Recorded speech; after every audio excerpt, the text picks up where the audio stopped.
Good morning everyone.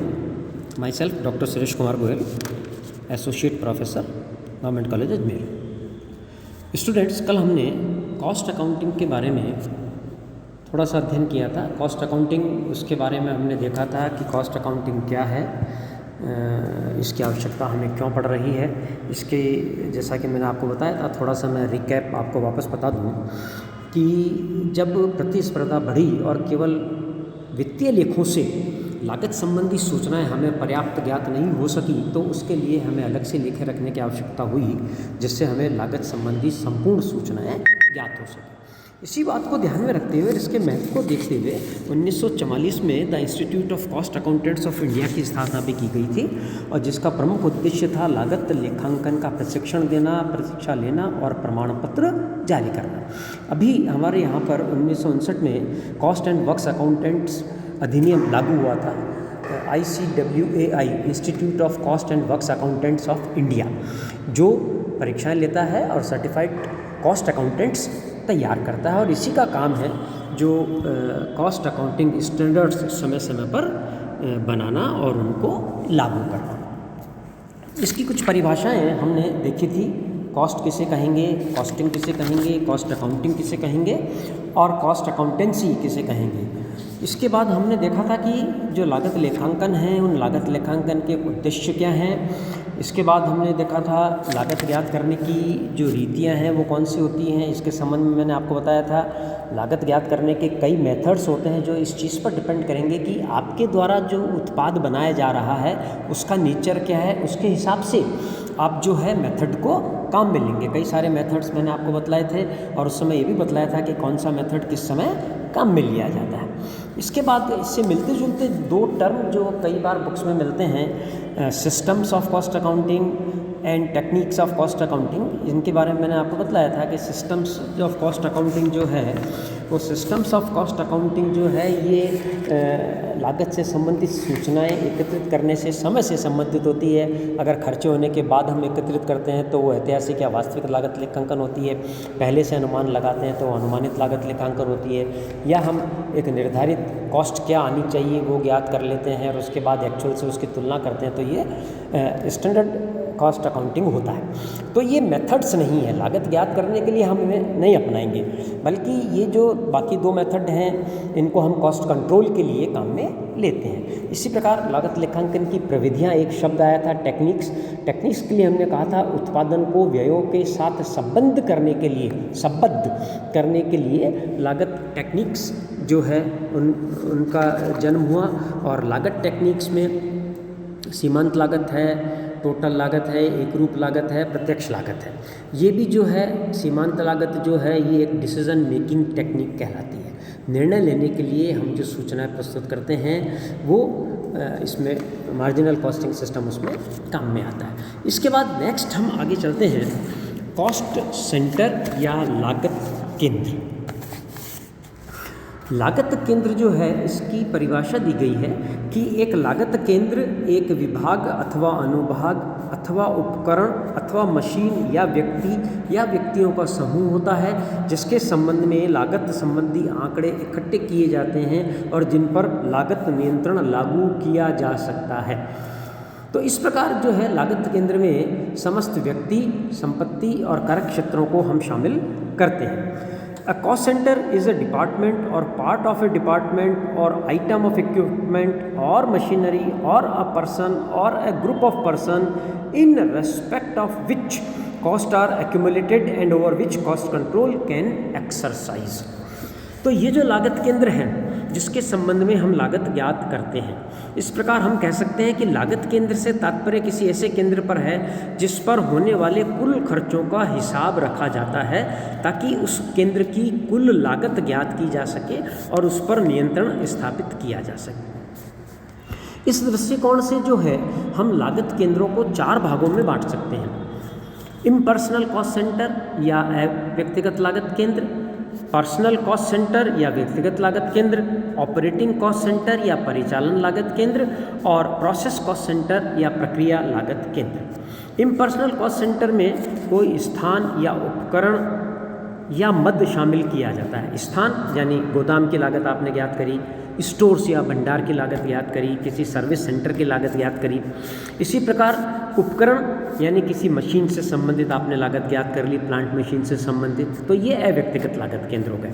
व्यक्तिगत लागत केंद्र में एक व्यक्ति या व्यक्तियों के समूह की आप लागत ज्ञात कर सकते हैं, जैसे किसी विभाग के फॉरमैन की आपने कॉस्ट कितनी आ रही है संस्था को वो ज्ञात करी, या किसी सेल्स रिप्रेजेंटेटिव की कॉस्ट क्या आ रही है वो ज्ञात करी, तो ये व्यक्तिगत लागत केंद्र हो गए।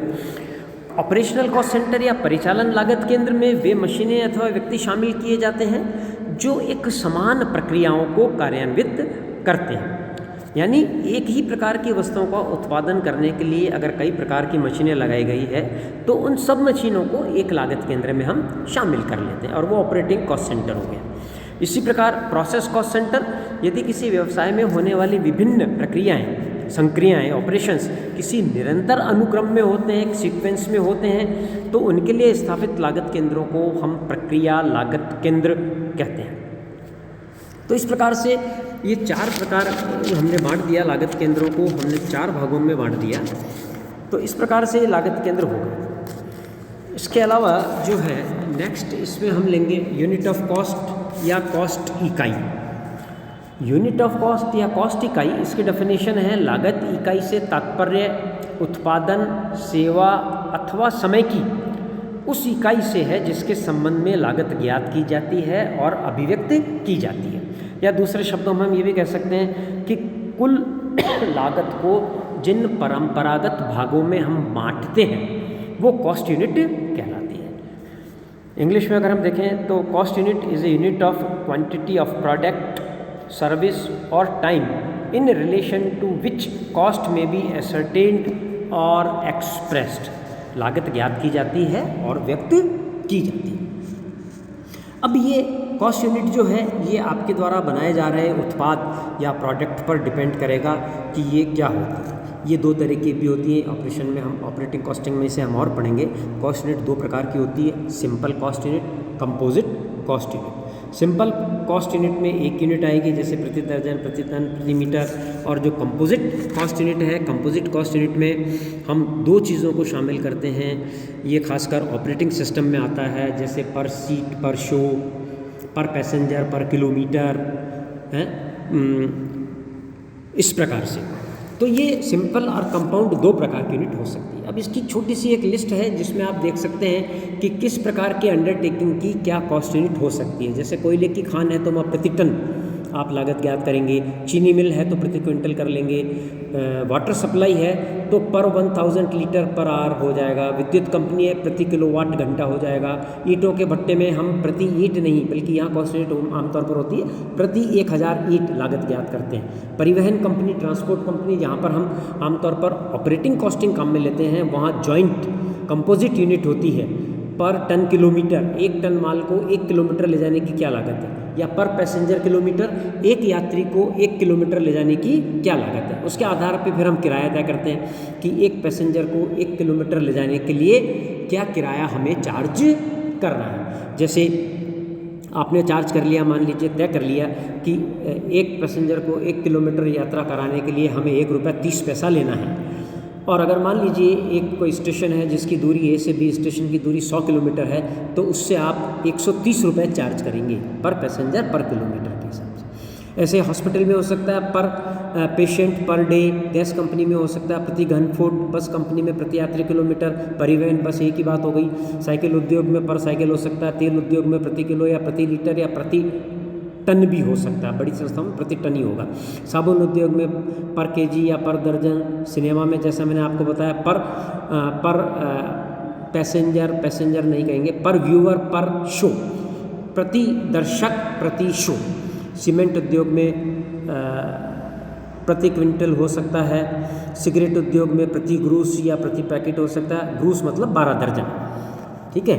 इसी प्रकार से आपके इस्पात कंपनी में प्रति टन हो सकता है, शरबत उद्योग में प्रति दर्जन या प्रति बोतल, इस प्रकार से हो सकता है। तो ये अलग अलग संस्थाओं पे डिपेंड करेगा कि वो किस प्रकार का प्रोडक्ट बना रहे हैं, उसके हिसाब से उन्हें कौन सी कॉस्ट यूनिट रखनी है। अब इसमें एक चीज़ और है, इसी से रिलेटेड होता है कि procedure to install a costing system. आप लागत लेखांकन विधि स्थापित करना चाहते हैं तो उसके लिए क्या प्रक्रिया अपनाई जाती है। तो उसमें देखिए, सबसे पहले तकनीकी विशेषताओं का अध्ययन किया जाता है, फिर लागत लेखा विधि का चुनाव किया जाता है। इतने सारे मेथड जो है ना हमने बताया। कॉस्ट सेंटर्स का निर्धारण होता है। कॉस्ट सेंटर अभी मैंने आपको बताया। कॉस्ट यूनिट, लागत इकाई का निर्धारण किया जाता है। फिर लागत लेखा संबंधी प्रक्रियाओं, प्रोसेस का निर्धारण करते हैं कि क्या प्रक्रियाएँ होंगी। फिर लागत लेखा निर्धारण में कौन कौन से प्रपत्र और नमूने आप काम में लेंगे, उनके आप प्रारूप तैयार करते हैं, उनके स्टैंडर्ड्स फॉर्मेट बना लेते हैं। फिर मटेरियल, लेबर और अन्य खर्चों पर कुशल नियंत्रण करेंगे। लागत संबंधी प्रतिवेदन क्या होंगे, इनके आप प्रारूप तैयार कर लेते हैं, रिपोर्ट्स। और फिर लास्ट में कॉस्ट अकाउंटेंट की जो हैसियत है वो क्या होगा, उसका रोल क्या होगा। तो ये एक पॉइंट्स आते हैं procedure to install a costing system, उसमें ये कुछ पॉइंट्स आएंगे। उसके बाद एक इसमें लास्ट एक टॉपिक थोड़ा सा और हो जाता है इस फर्स्ट चैप्टर में, जो इंट्रोडक्शन वाला चैप्टर है, इसमें कि कंसेप्ट ऑफ कॉस्ट ऑडिट या लागत अंकेक्षण क्या है। तो 1965 में भारतीय कंपनी अधिनियम में एक परिवर्तन करके कॉस्ट ऑडिट के संबंध में सेक्शन 233B जोड़ी गई और इस प्रकार भारत जो है विश्व में ऐसा देश बन गया जहां लागत अंकेक्षण को वैधानिक मान्यता जो है वो प्रदान की गई। परिव्यय अंकेक्षण या लागत अंकेक्षण जो है, इसकी जो डेफिनेशन दी गई है, एक डेफिनेशन हो सकती है, cost audit is an examination of cost accounts. लागत अंकेक्षण लागत लेखों की जांच है। तो ये इसमें केवल लागत लेखों की जांच की जाती है। इसके अंतर्गत यह नहीं देखा जाता कि लागत संबंधी वह सूचना सही है अथवा नहीं। तो इसकी एक दूसरी डेफिनेशन हो सकती है, cost audit is an examination of costing information of an entity, या लागत अंकेक्षण किसी संस्था की लागत संबंधी सूचना की जांच है। इस परिभाषा के अंतर्गत लागत संबंधी सूचना की जांच की जाती है। फर्स्ट जो डेफिनेशन है उसमें सुधार है, उससे ये बेहतर है, लेकिन हम एक सार्वभौमिक डेफिनेशन जो इसके संबंध में है वो दे सकते हैं कि लागत अंकेक्षण लागत लेखों की सत्यता एवं लागत लेखा योजना के अनुसरण की जांच है। तो जो आपने लागत लेखे बनाए हैं वो सत्य है अथवा नहीं, और आपने जो लागत लेखा योजना बनाई है उस योजना को आपने फॉलो किया है अथवा नहीं। तो इस डेफिनेशन के आधार पर इसकी कॉस्ट ऑडिट की दो विशेषताएं उभर के आई कि लागत लेखों की सत्यता की जांच है। लागत अंकेक्षण तभी संभव होगा जबकि पहले उस संस्थान में लागत लेखे रखे जाएं, और वो लागत लेखे, यही कारण है कि भारत सरकार को जिन उद्योगों में लागत अंकेक्षण लागू करना होता है उसमें पहले लागत लेखों का रखा जाना अनिवार्य करने संबंधी वो आदेश जारी कर देते हैं। तो व्यवहार में लागत अंकेक्षण का क्षेत्र बहुत अधिक व्यापक है। और लागत लेखा योजना के अनुसरण की जांच, दूसरा जो अंग है, इसमें यह तय किया जाता है कि आपने लागत लेखा योजना को फॉलो किया है अथवा नहीं, उसको आपने योजनाबद्ध तरीके से लागू किया है अथवा नहीं, ये बात इसमें हम देखते हैं। तो इस अंग के रूप में भी लागत अंकेक्षण का क्षेत्र अधिक व्यापक हो जाता है। इसके अंतर्गत योजना की अनुसरण की जांच मात्र ही नहीं की जाती, बल्कि यह भी जांच की जाती है कि योजना स्वयं सही और उपयुक्त है और उसके अपेक्षित परिणाम उपलब्ध हो रहे हैं अथवा नहीं। इस दृष्टिकोण से लागत अंकेक्षण के अंतर्गत लागत लेखों के साथ साथ cost statements, cost reports, cost data और कॉस्ट टेक्निक्स, इन सब की भी जाँच की जाती है। तो ये जो है ये हमने 2 दिन में देखा, एक कॉस्ट अकाउंटिंग इंट्रोडक्शन के रूप में कि कॉस्ट अकाउंटिंग क्या है, इसकी हमें आवश्यकता क्यों पड़ी, इसके रेगुलराइजेशन के लिए आपने किस संस्था की स्थापना की, इससे संबंध में जो टेक्निकल शब्द आते हैं, cost, costing, cost accounting, cost accountancy, वो क्या है, मेथड्स ऑफ कॉस्टिंग क्या है, इसके अलावा कॉस्ट यूनिट क्या है, कॉस्ट सेंटर्स क्या हैं और कॉस्ट ऑडिट क्या है। तो ये एक इंट्रोडक्शन हुआ कॉस्ट अकाउंटिंग के संबंध में। नेक्स्ट लेक्चर में हम आगे बढ़ के नेक्स्ट चैप्टर इसका लेंगे और आगे इसको कंटिन्यू करेंगे हम। तब तक के लिए goodbye, thank you very much.